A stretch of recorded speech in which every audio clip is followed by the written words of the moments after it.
Joining us now is Matt Miller, former chief spokesman for the Justice Department in the Obama administration. Matt, thanks so much for being with me tonight.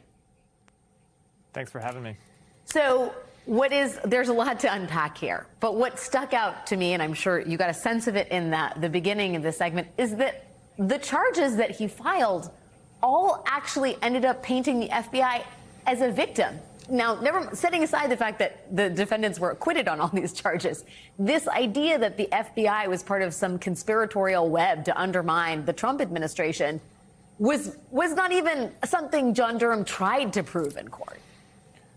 Yeah, I think that really is the big takeaway. If you look at how this investigation began, it was Bill Barr trying to prove what Donald Trump had long claimed, that the investigation into him started because of political bias at the FBI and that he was the victim of a witch hunt.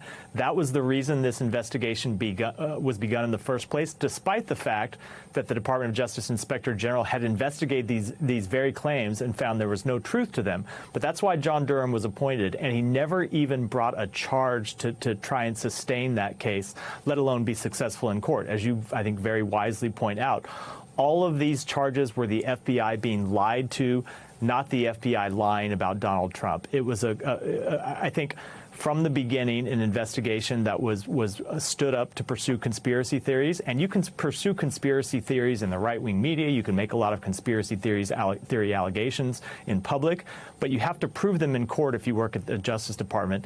And John Durham was never able to find sufficient evidence even to bring a charge that he could take to court. And ironically, the only group that really was damaged was the FBI and National Security, because we lost Igor Danchenko as a model informant. Yeah, well, I think that goes to the kind of dereliction of duty we saw from Bill Barr the entire time that he was AG, where he constantly put the interests of Donald Trump ahead of the interests of the Justice Department, ahead of national security, ahead of the interests of the United States, all the way up until his final days in office when he couldn't do any more for Donald Trump and he quit. But right up until then, it's consistent with the way he behaved, where he was constantly ignoring the advice of career officials, constantly overturning their recommendations to take public actions that would benefit the former president, even if they were wildly consistent with the interests of justice or the interests of the United States. Is this over now, Matt? The grand jury has been excused, it sounds like, in all of this. Is John Durham's handiwork, has it come to a close?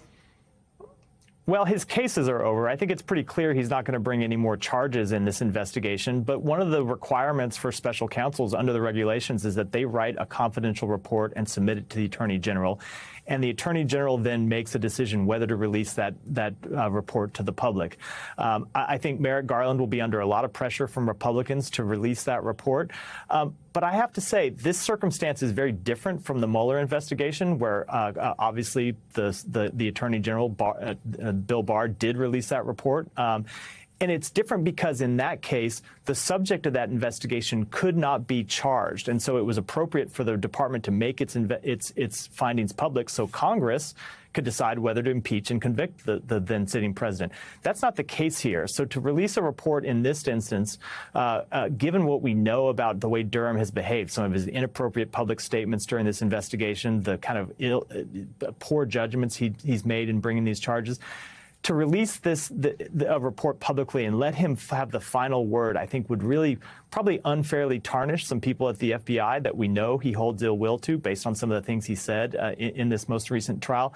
So I think the Attorney General would be wise to take a pause before releasing that report, maybe let another senior career official at the Justice Department review it and decide whether John Durham really is the person that gets to have the final word on the Russia investigation.